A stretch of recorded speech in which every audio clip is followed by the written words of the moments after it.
Coming to you from deep within the swamps of the southeastern United States, this is a paranormal podcast unlike one you've ever experienced before. This is the Westgate Paranormal Podcast.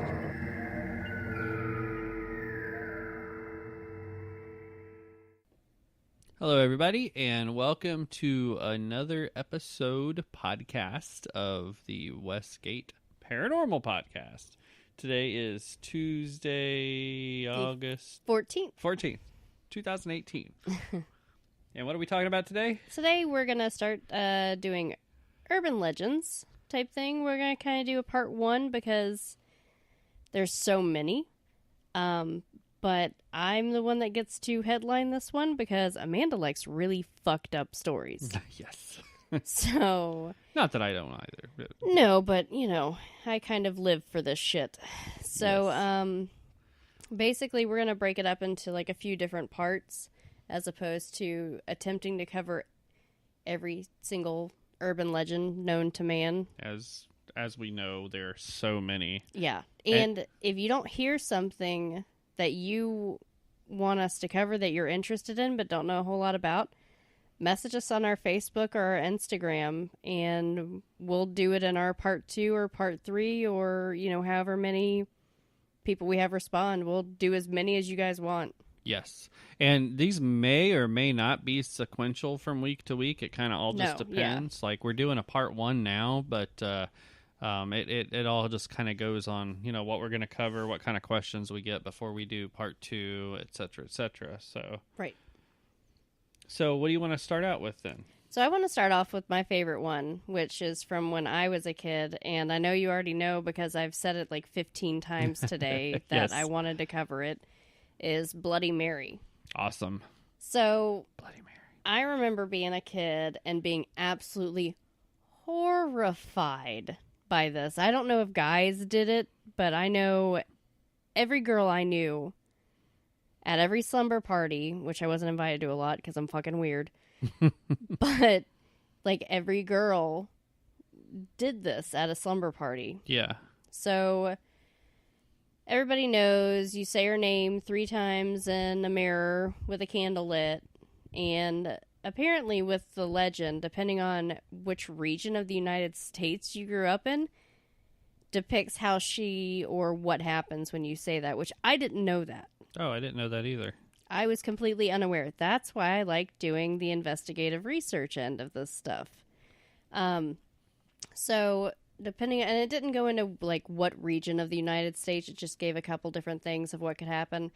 The one that I remember when I was growing up, the one that I grew up with, is that you said her name 3 times with, you'd have a flashlight or a candle in front of the mirror, and she would appear to you. Right. So that was always the thing that I grew up with.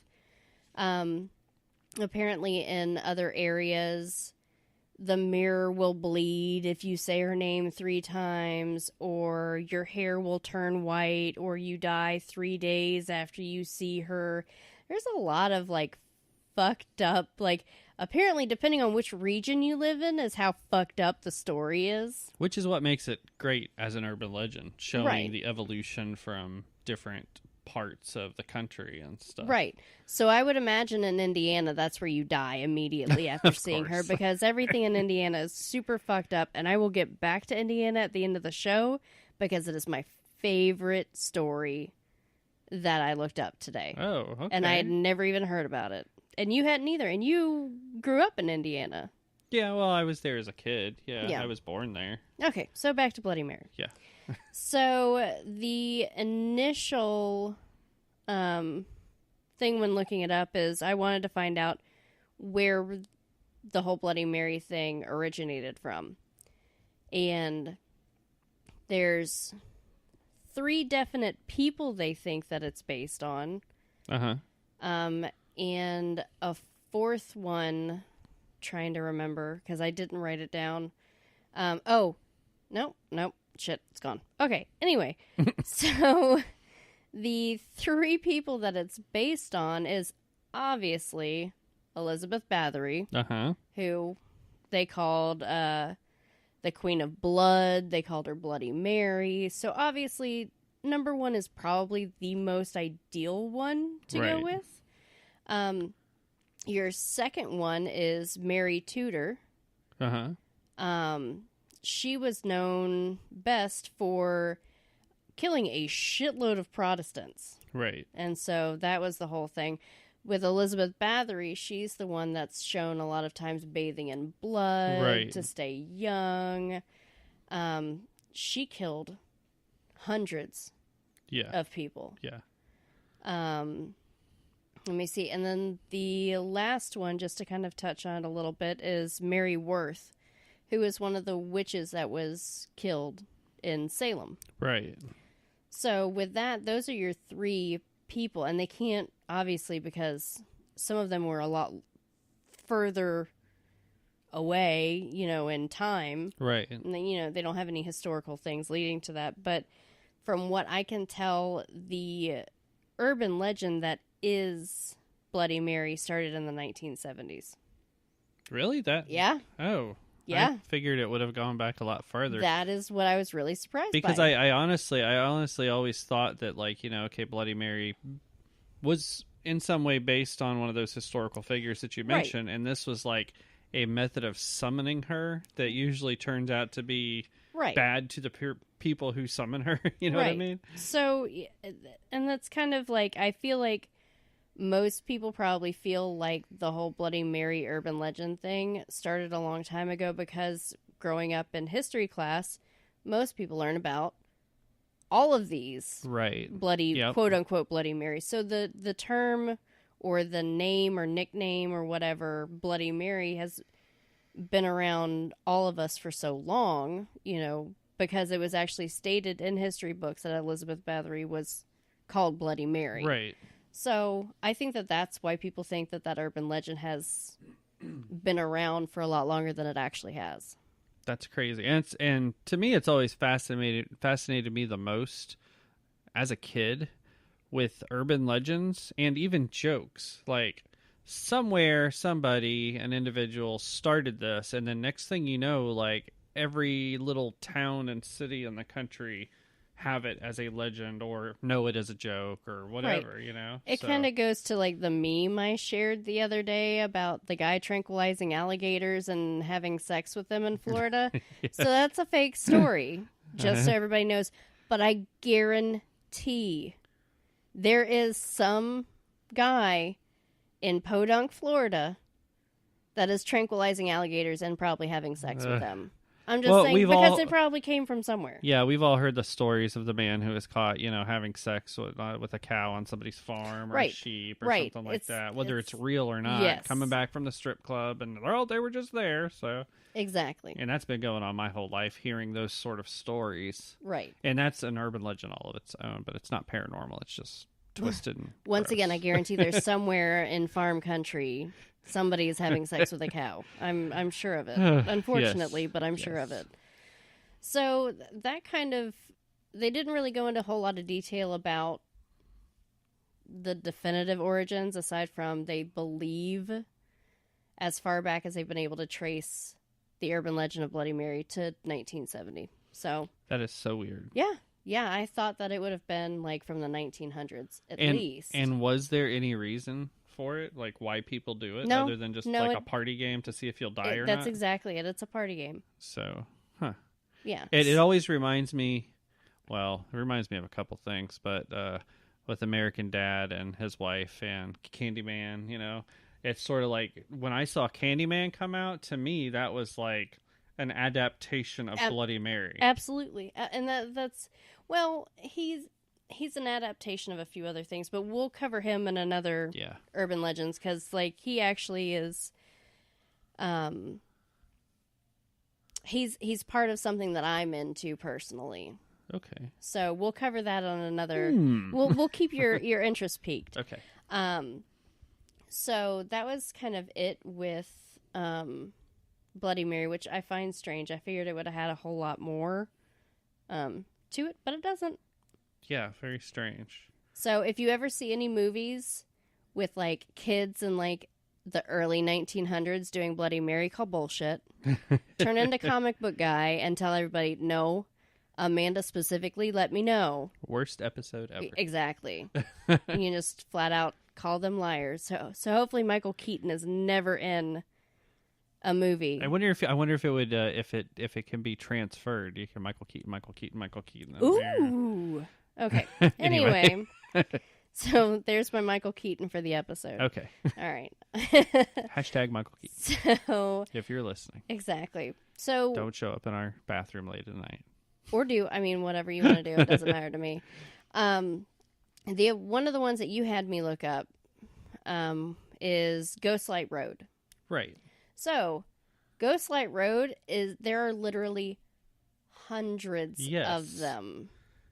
All over the United States. Which I find crazy because there's a few different things that are like that about local unexplained phenomena or paranormal things. And a lot of people in their little hometowns think it's unique to where they live. But if you look at it, it's actually something that's all over the place. Right, which goes to show, like, urban legends are cool as shit. Yeah. Cool as shit. Yep. Before I get started on this one, because we are talking about something that there are literally hundreds of them all over the United States, I'm sure there are in Europe. If any of our Europe listeners or UK listeners want to have us look up your urban legends, let us know, because I am so into this shit. Yes. It is ridiculous. So I would love to learn more things and learn new things, because that excites me. That's why I love this little podcast that we're doing today. I don't know if you can tell how excited I am, but I'm super excited. Yes, this takes paranormal to a whole new level with this, because it really is. It's unexplained things that a lot of times are paranormal just in and of themselves, and they grow into this whole sort of societal narrative story that like I was saying, affects so many different places within a country. Right. And I do touch on one thing that is actually paranormal that they have not debunked yet. So obviously for the debunking of the Bloody Mary, it only started in 1970. So with this one, with ghost lights, the main debunking, which hasn't actually been proven in a lot of these, is called swamp gas. Uh-huh. I didn't look up too much of that because it's fucking real and I just don't care. Yeah. So I don't. And it's weird too, because that's the kind of throw over Men in Black thing. Exactly. It's actually the planet Venus, which is really, really bright when it's out at night. Right. And actually as it goes through its crescent phase and gets thinner, so to speak, it becomes brighter in the sky. Right. As bright as the moon. So I guess the most popular one of the ghost light roads is Saratoga Road, which is in southeast Texas. Uh-huh. That's the one that, when I was looking up references on Gaslight Road or Ghostlight Road and things like that, that was the main one that came up. Oh, okay. And apparently, the swamp gas thing is the main natural reason as to why people are seeing these lights. And when we talk about these lights, we're talking about a light that it goes on and then it goes off. It doesn't trail off. It doesn't, Right. It's just, and it's not multiple times. It's not like somebody turning on a flashlight and turning it off. It's like a lamp. Right. Is what they see. Which with a swamp gas would make sense, because you have swamp gas is kind of like a fog, if you think about it, when you're seeing it. But it's dense enough to actually reflect something because of its molecular structure. And that's the planet Venus reflecting off of swamp gas. And you think it's an orb or a UFO or a ghost light or something like that. Right. Do they travel with that one, though? It's there and it's gone. It's there and it's gone. Is kind of, I don't know. This specific one, or the way that they explained what they're talking about when they say ghost light. Uh-huh. Their explanation is for the light to come on suddenly and then to be gone. It doesn't, I'm sure it does travel, but their main thing on the description of it is the fact that it is a bright light that turns on and turns off. It's not like it travels, Right, a right. mile away and it disappears, Because off in the horizon. That blends it into a whole other thing with sightings of what people call will-o-wisps and foxfire and stuff Right. like that. Right. So yeah. This one's kind of different. This is specifically light goes on, light goes off. Oh, okay. So with the urban legend behind the Ghost Light Road in Saratoga, or on Saratoga Road in Southeast Texas, it's from when the railroad was being laid through Texas. I guess a rail worker was decapitated. Okay. And so it's said that his spirit, that's his lantern.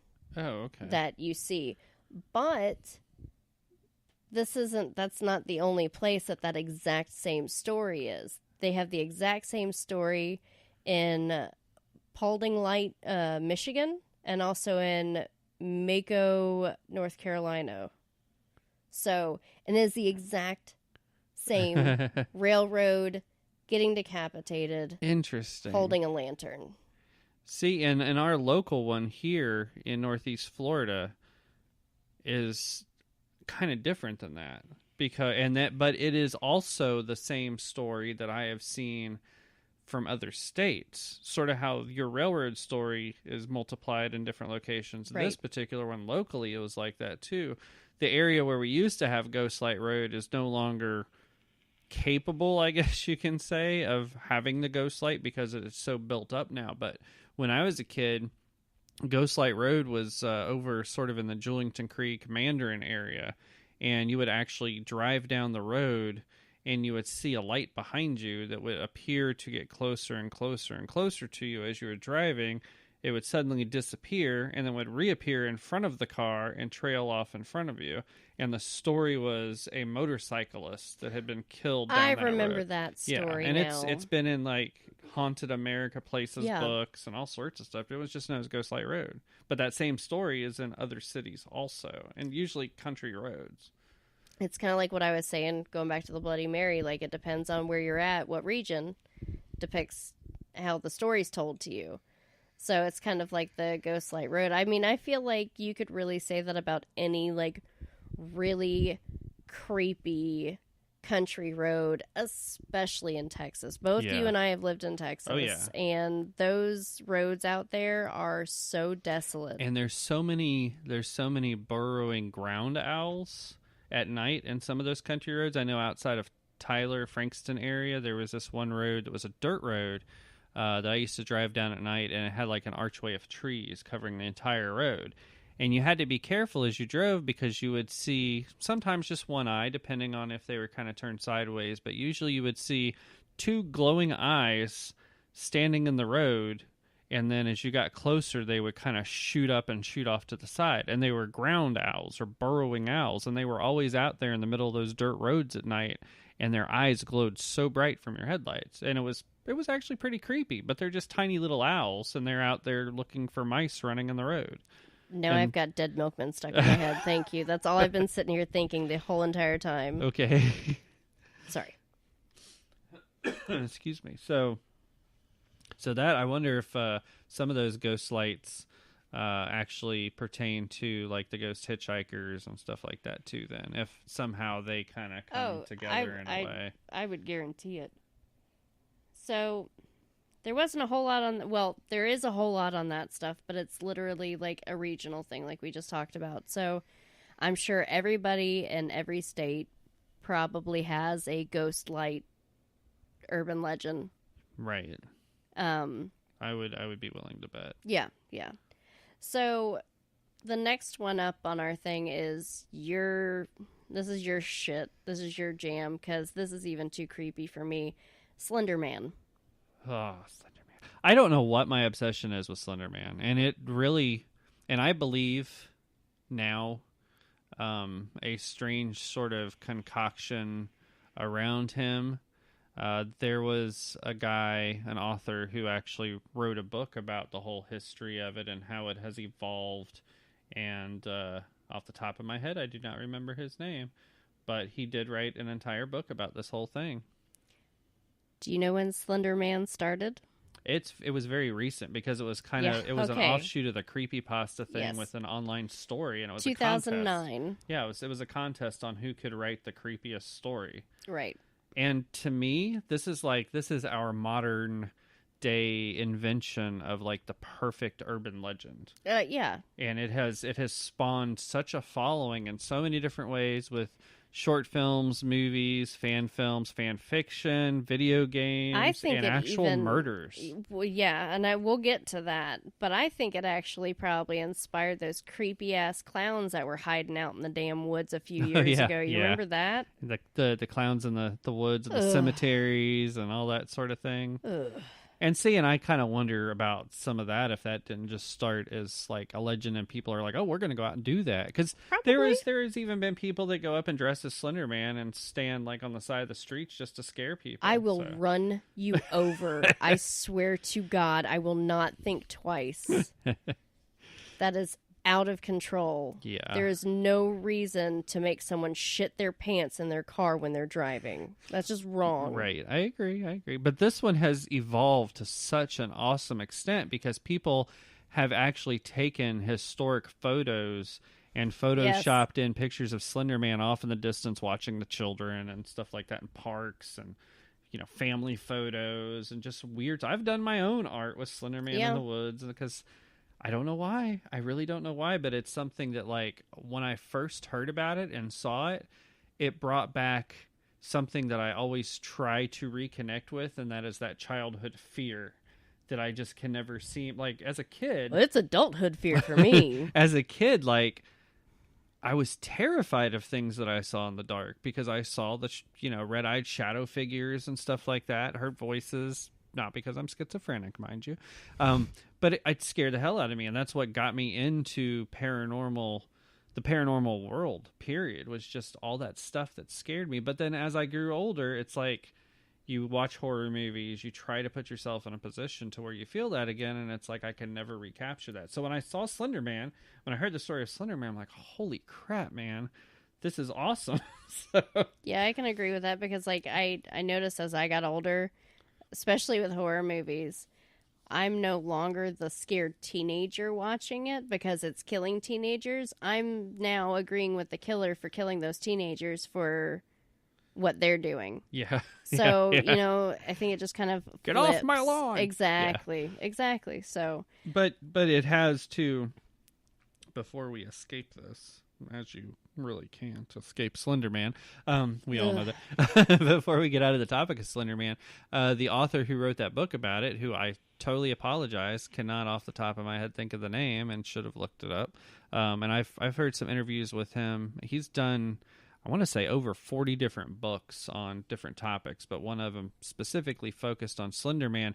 And the idea that it started as a story, but then it has sort of melded over the years into a Buddhist tulpa sort of form that so many people have fed into it in such a way that that figure of Slender Man is now different in that he's his own being because we've kind of created him like a golem as a society, that we've fed him, we've sculpted him, we've got so much fear in this thing that didn't even really exist to begin with, that now it has actually taken on a form of its own. Right.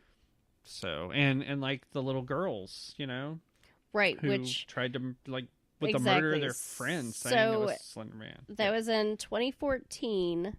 I guess it was two girls, because they don't really, where I was looking it up, and I didn't want to put out any names or anything like that. I believe it was two girls took another girl into the woods and stabbed her a shitload of times. Right. They said but they wanted to be die. They wanted to be a proxy for Slender Man. Right. Right. Right. So, and funny enough, one of my favorite shows in the world, Law and Order SVU, actually covers a Slender Man-esque. Right. Like they based it on that. Right. And watching it was kind of fun just for the fact that, I think Slender Man's super creepy, and then to actually see, like, their interpretation of what happened between those girls. It was kind of... Yeah, because that girl, she should, like, by all logic, she should have been dead, but she managed to crawl away and live and tell the story of what happened,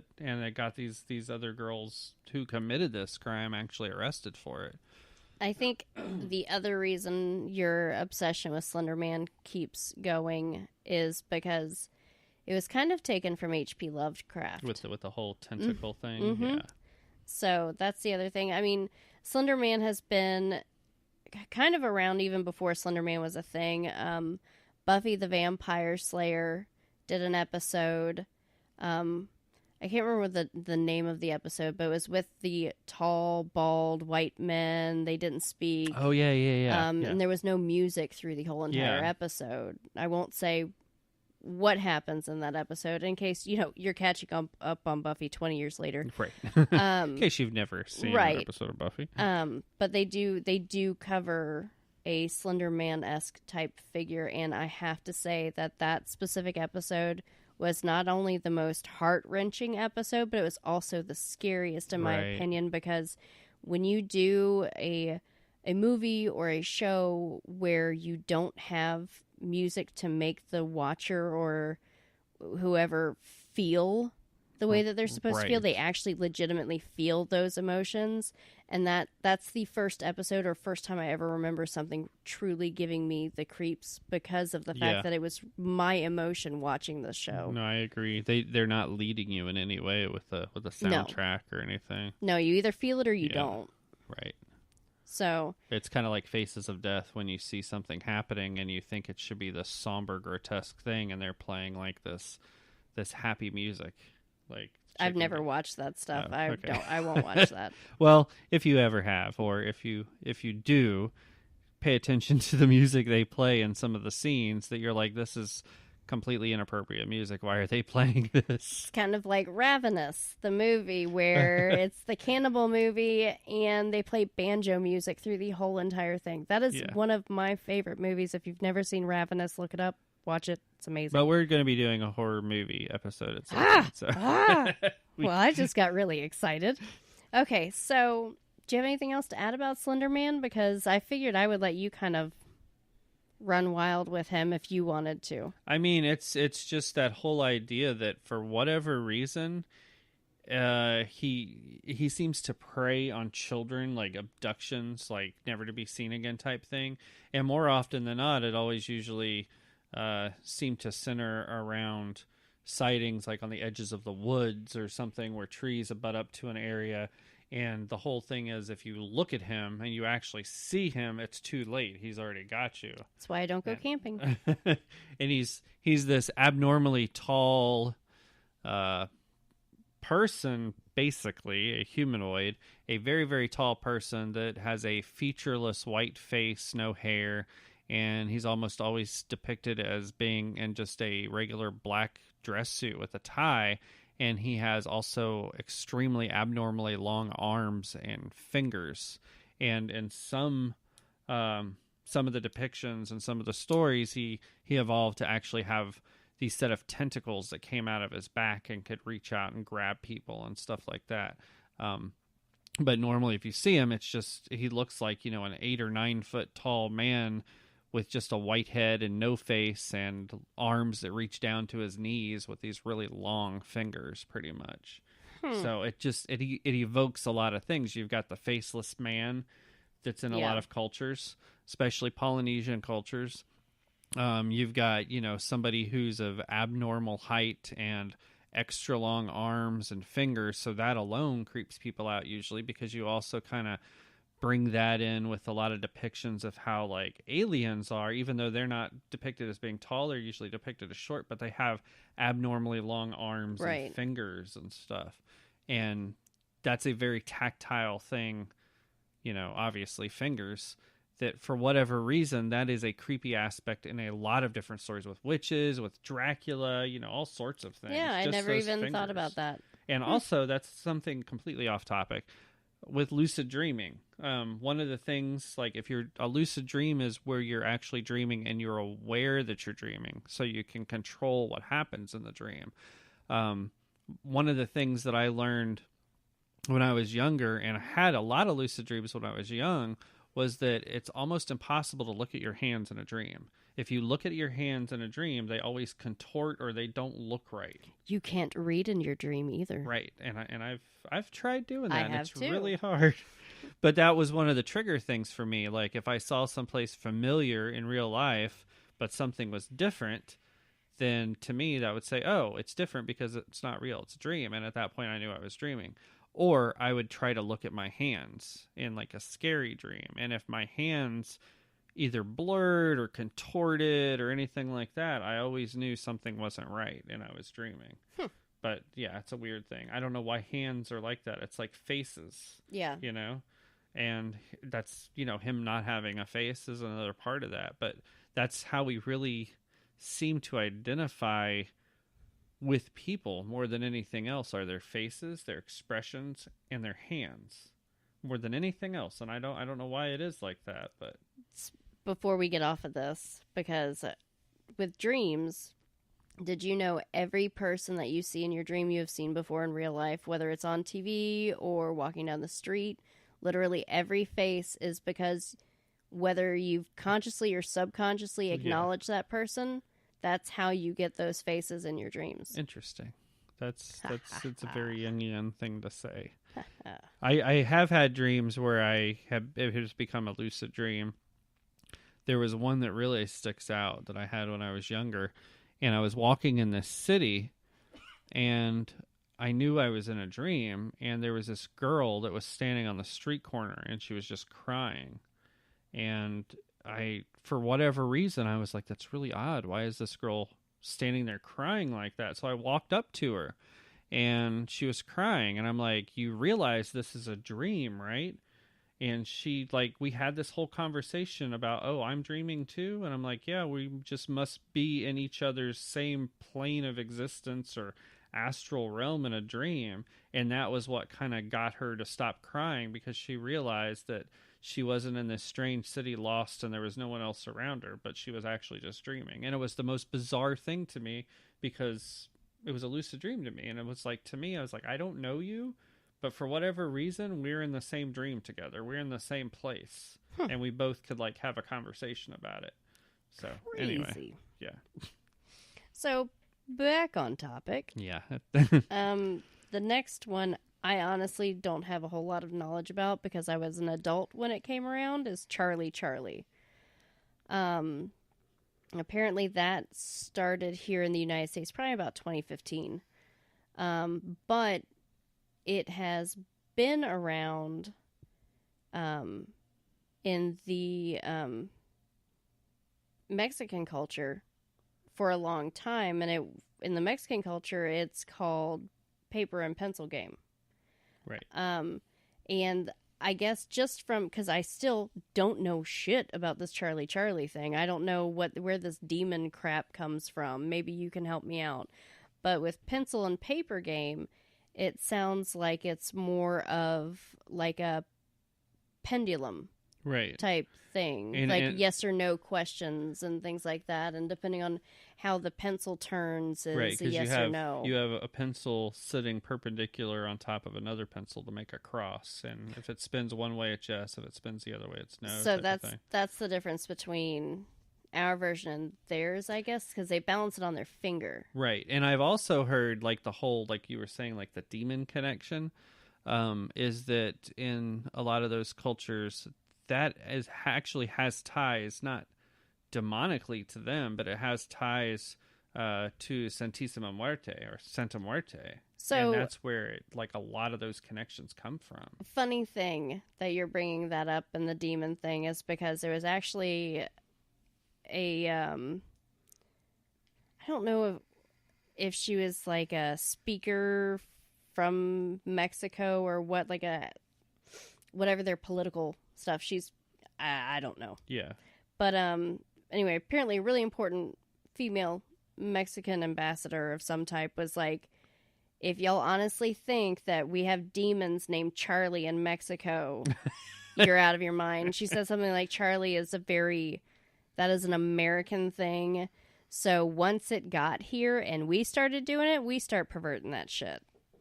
it's just so weird, though. It's like that it even like became like that, and that's what I've seen too. Like a lot of people on the online communities, especially like on YouTube, talking about Charlie. They specifically like refer it back to as like this is a way to communicate with some demon. Nope.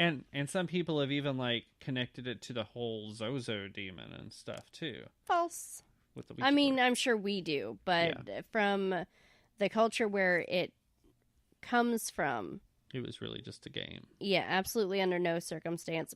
They say that it has nothing to do with it, and I honestly believe it, because like once shit hits like the United States and like the Christian crazies get a hold of it, it's automatically demonic, and so therefore it goes straight to that. Whether it is demonic or not, it doesn't matter. It's just a game, right? Or is it? It's definitely just a game. Or is it? Or am I? So with Charlie, I just really don't have a lot. Right. Just because it is so new, there's not a lot of lore and legend behind it. It doesn't have still years. Evolving. Yeah, it doesn't have years of a story arc, basically, right. to actually have any weight to it. And it is just some strange kind of game. Yeah, and that's kind of the thing. I wanted to cover it because it is one of the more recent, most in people's brains, because, you know, right. like apparently a lot of it's caused a lot of going controversy, crazy. Like in a really negative way in some places, because of that whole like demonic connection that people were claiming that it had. So, but you know, and at one time, so did playing cards. That's where, you know, the tarot deck comes from. That it had its own connections, even math. You know, if you could do math, you're summon demons. You know, absolutely. That's why I can't do math. And that goes to the whole, like, with secret societies with Pythagoras and the pentagram and all that sort of thing. So, anyway. So, I really don't have a whole lot on Charlie. So, I guess I'll move to my next one, which is pretty freaking cool. We're getting back to the stuff I think is cool. Okay. As opposed to just, like, the kid stuff.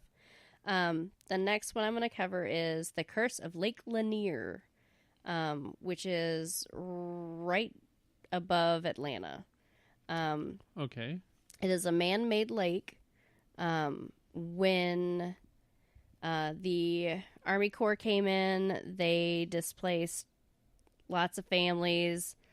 But instead of moving those homes and the cemeteries of that town, they just filled in over it, like, and made it a giant lake. They filled it with the water. Yeah.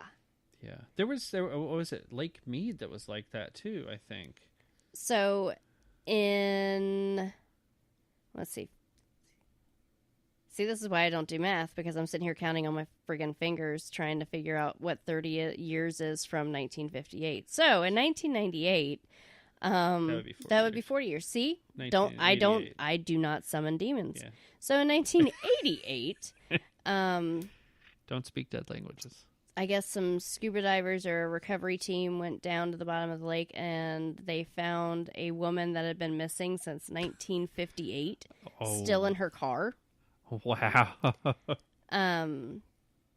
Supposedly, this lake has an excessive amount of boating accidents and drownings on this lake. So I think that there's like an ongoing, like, they think that it's legitimately cursed because of what the government did to these families. I mean, they lost their homes, they lost everything. And then their cemetery. And their cemetery, they can't even visit their loved ones. Yeah. You know, they did not give them the option of moving any of the burial plots or anything like that. But the really fun fact about this cursed lake is they think it has evil catfish living in it. Evil catfish. That sounds like something right out of a Japanese horror story. They eat dogs. Yeah. And have been known to drown people. That they think that that's part of the drowning deaths in Interesting. Lake Lanier. Well, catfish can get huge, so maybe they had some genetic modification from exposure to something that was buried in the town. See, and that's another thing that kind of goes hand in hand with it, is that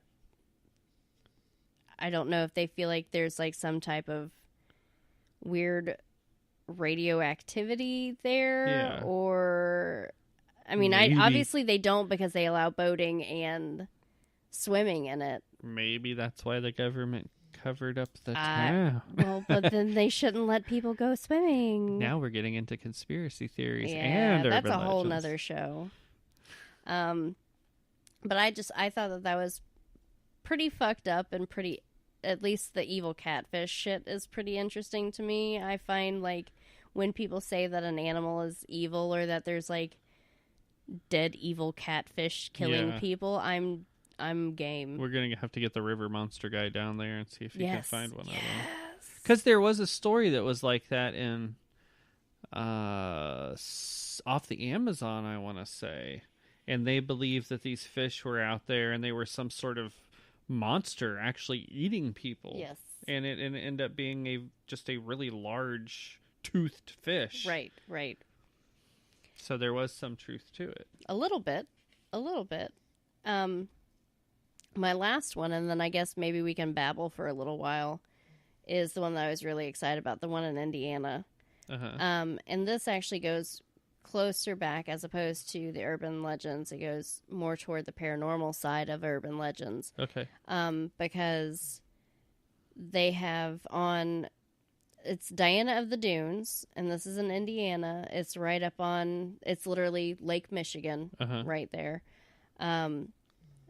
People have spotted a nude female walking along the shoreline, and then she disappears into the water.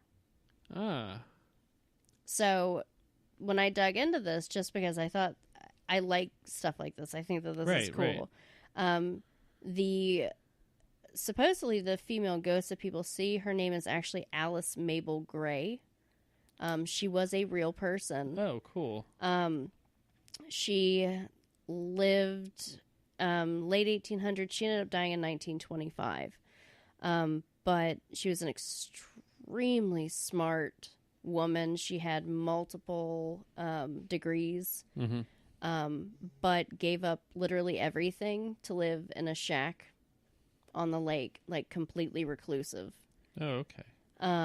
So she really just she was one of those sort of eccentric type genius people that just wanted to be free of society. Yeah, well, she was kind of the way that she was explained is she was like a super hippie before there were hippies. She was nature mama. She was out there, getting her own honey from her own beehives and fishing and all of that. So she was those old world witch style women. She did end up marrying a man who later became a murder suspect. Not hers, because she did end up dying from poisoning in 1925. But from what I can tell, he is not in any way. He doesn't have anything to do with it.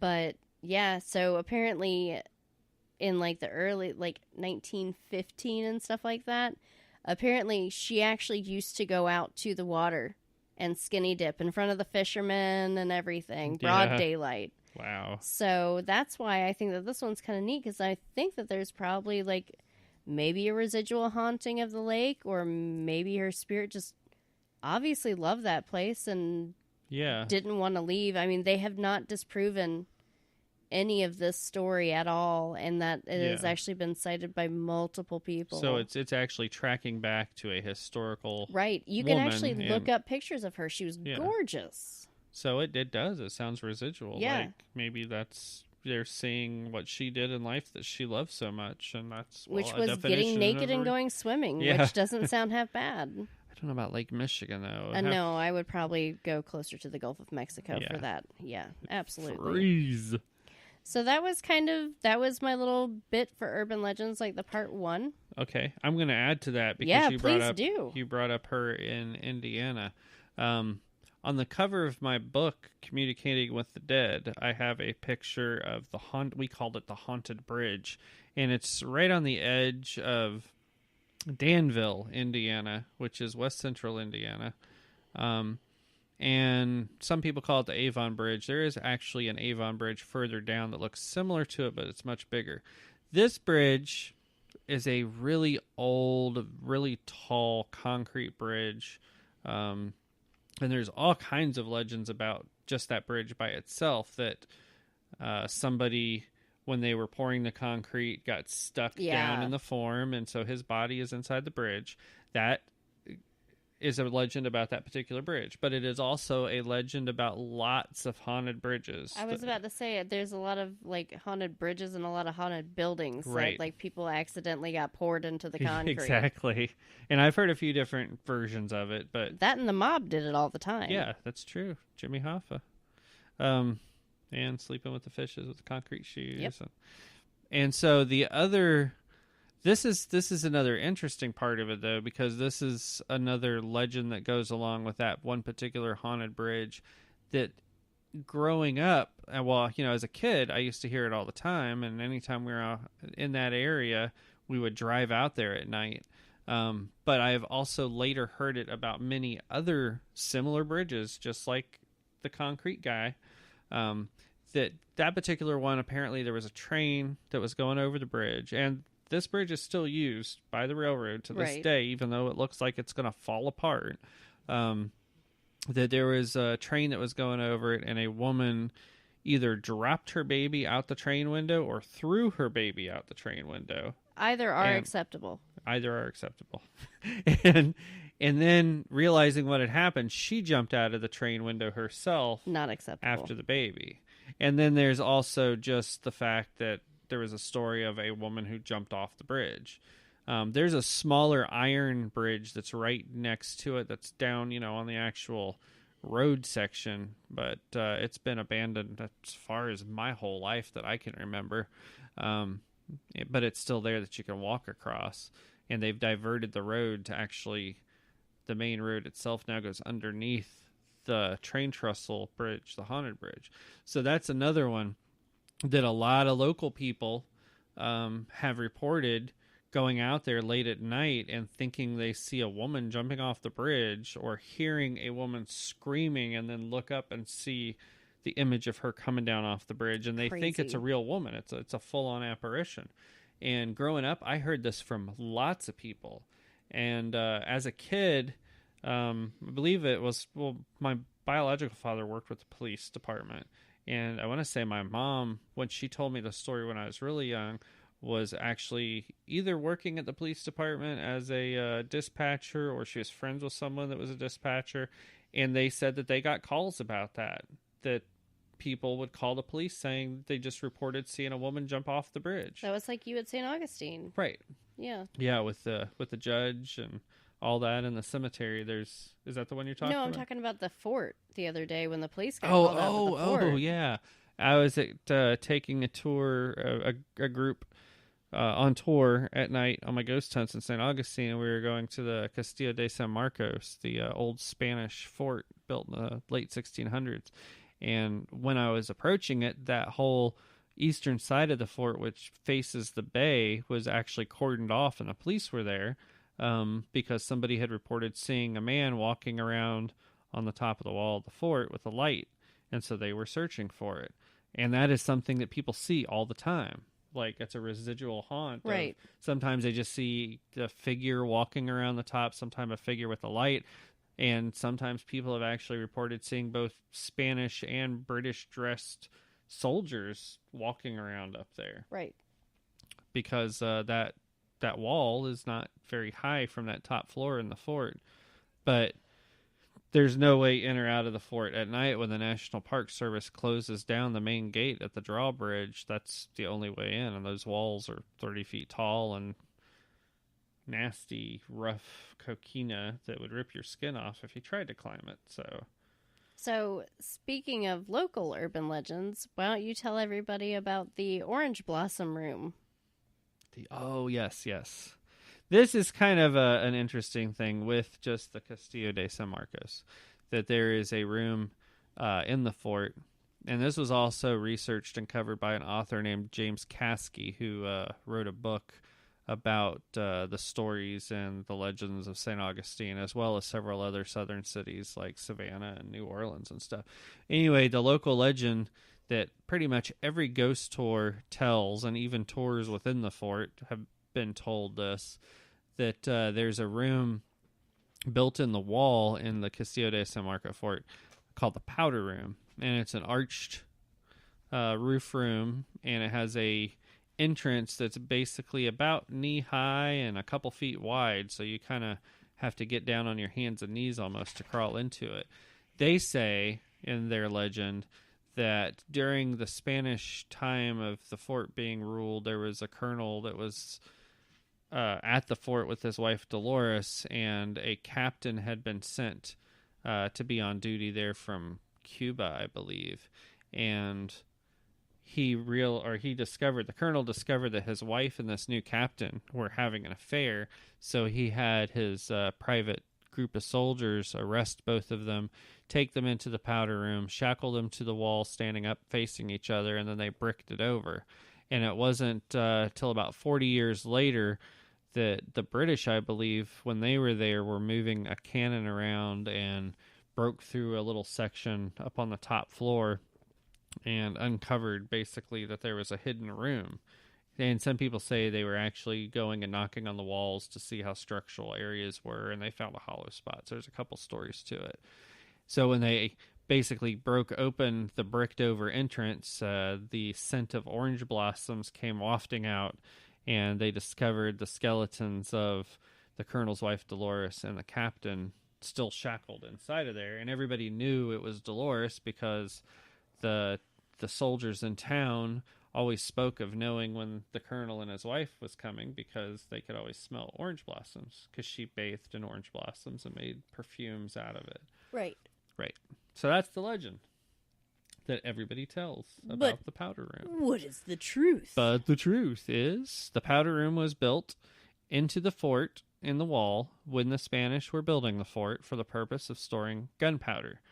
But they realized that the coquina limestone was actually too porous, I guess, and there was a moisture that collected in that domed room, so they never used it to put gunpowder in.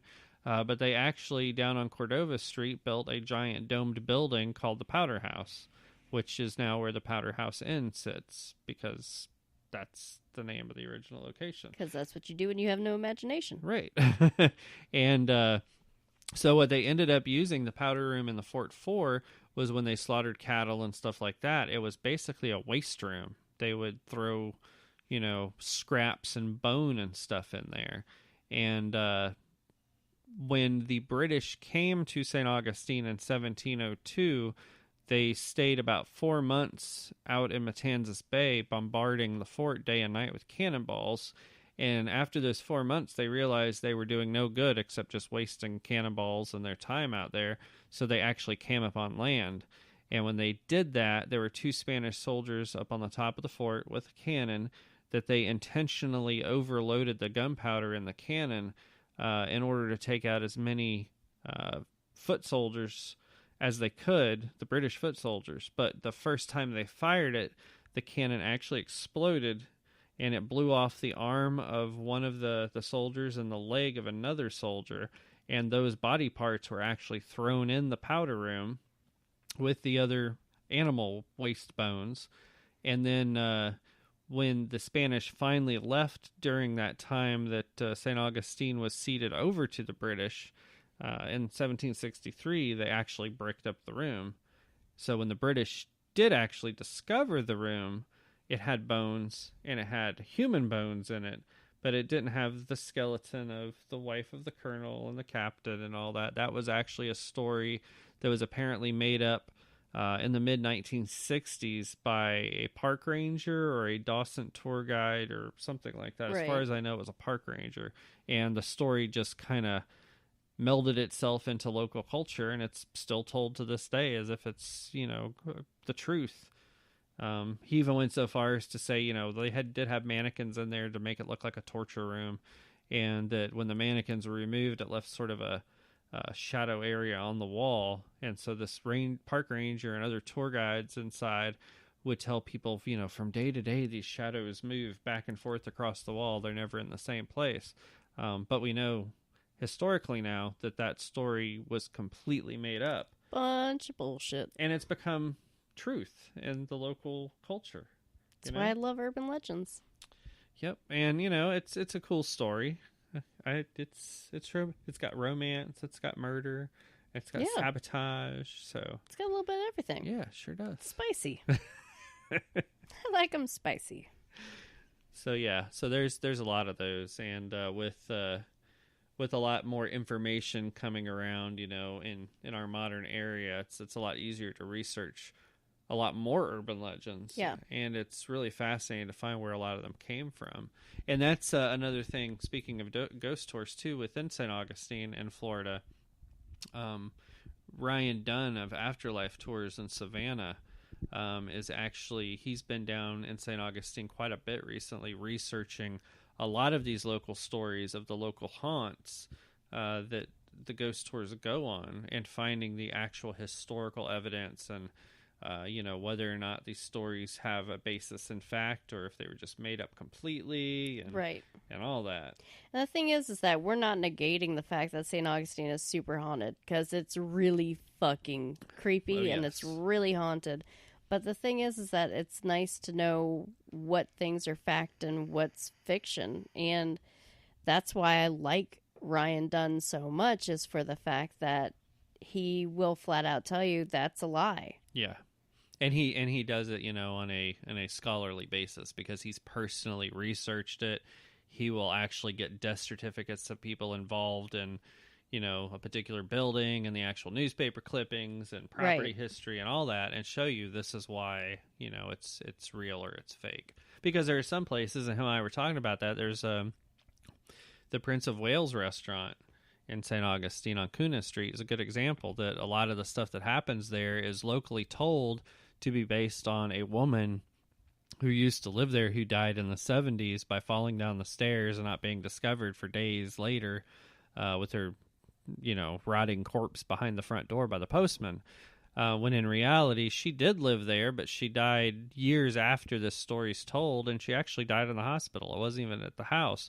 But there is activity in that house. So why people chose to associate it with her is one of those interesting little twists, that, like, a lot of people apparently didn't get along with her, and so they're like, oh, that's mean old Miss Fay that's doing that. Didn't the urban legend start even before she died? Yes, it was something that had been going on, because that particular house, I want to say, was in the 1860s is when it was constructed, but on that site was another house before that was actually destroyed during that 1702 invasion by the British. That they destroyed a lot of the buildings for the sole purpose of, as the British were coming through, they had clear lines of sight for firing their cannons down the streets from the fort. So it already had a history before the house that's there now that Miss Fay lived in and did not even die in. And other people who have ran it, even just prior to its current role as the Prince of Wales restaurant, that they actually experienced stuff themselves in there. So it really, that's the twist, I guess. Like, there is a story to it. There is a haunting to it. But why did it suddenly become attached to a single person? Like, maybe okay, well, that's just the person they knew most recently that lived there in the last 40 years or whatever. So it must be her, Makes sense. Yep. But I guess that's kind of it for this part 1 of Urban Legends. But if you guys enjoyed it, let us know on Facebook and on Instagram. We'd really like to hear from you. If we didn't cover something that you want to hear, let us know. If you've got an urban legend from your specific area that, nobody really knows about, tell us. I would love to look it up and find out all the little neat places all around the world. Honestly, the more input we have from our listeners, it lets us know, what you're really interested in, too, because we really enjoy researching a lot of this and obviously talking about it and discussing it. And we try to limit it, to this hour podcast. But the more input we get, just find us on Facebook. Facebook is just Westgate Paranormal. Yep. And then on Instagram, it's at Westgate Paranormal too. So pretty much all one word, just wherever you look for us, you'll be able to find us through one means or another. If you Google Westgate Paranormal Research, that's going to be us. Come talk to us. We don't have many friends. we have friends that other people can't see. That's true. So. That's true. But if you're in the Savannah area for right now, and you want to go on a really good ghost tour, check out Afterlife Tours. Ryan Dunn will be starting up a company down in St. Augustine, so look for that. Hopefully in October, I think, is what he was saying. That's projected right now. Everything's taken care of. All the routes are planned. All the business licenses are done. All the research is done. So he's sort of looking around the beginning of October. And if you guys are looking for a good app to use whenever you guys are out ghost hunting or thinking about doing it, what's the app that? Echo Vox. So the word Echo and then V as in Victor, OX, all one word. Danny Roberge does have versions for Android and iPhone. So you can find them, both in the iTunes store, whatever iPhone users use nowadays, and the Google Play Store. And it's not a free app, but if you're wanting to do EVPs, audio communication with spirits in your ghost hunts, to me, that is the prime piece of software to use. It has years put into it when he was developing it, and when I don't get results using like an SB7 Spirit Box or something like that or whatever, I always know that I'll be able to make some sort of connection using Echo Vox.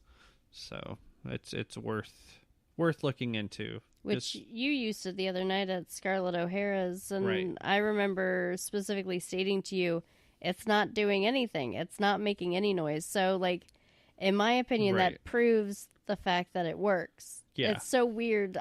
When it comes to, like, ghost hunting equipment and stuff like that, like, if it doesn't work every single time the way that you think it's supposed to, it really works. Exactly. It sounds ironic, but that's true. It's like, if you have somebody tell you you will find proof or evidence or see a ghost or something every single time you use this, be skeptical, because what you see on ghost hunter shows, that hour-long show really took sometimes days, a week. Yeah, or a week, just to get, a little bit of evidence. It's not always like, boom, you turn it on, within 30 seconds you got something. No. And, if you're going out, plan on being there for a while. Yes. Yep. Plan on being there as much as you possibly can to get as much evidence, because the longer you're there, you make that connection. First of all, you get used to being there, so you can interact better, and you have more time to actually catch it, because it takes a whole lot of energy for these spirits to actually interact with us in a lot of different aspects. So, but yeah, so I guess that's it for now. Get back to us about what you want to hear next. We really do want your input. Please. Yes, we want your input. And tell your friends, everybody, check out Westgate Paranormal Podcast. You can find us pretty much on every medium now, with Google Play, with iTunes, with iHeartRadio. We've submitted, so I'm not really sure yet with that. But pretty much any avenue out there for podcast collecting, you can find us. So just tell your friends. Be sure to find us on Facebook, Instagram, comment. Send us your questions. Send us ideas. Everything. Everything. Just no nudes. Yeah. We're not big on the nudes. We don't want nudes. No nudes. Anyway, y'all have a good night. Thank you for listening, and we'll catch you next time. Bye.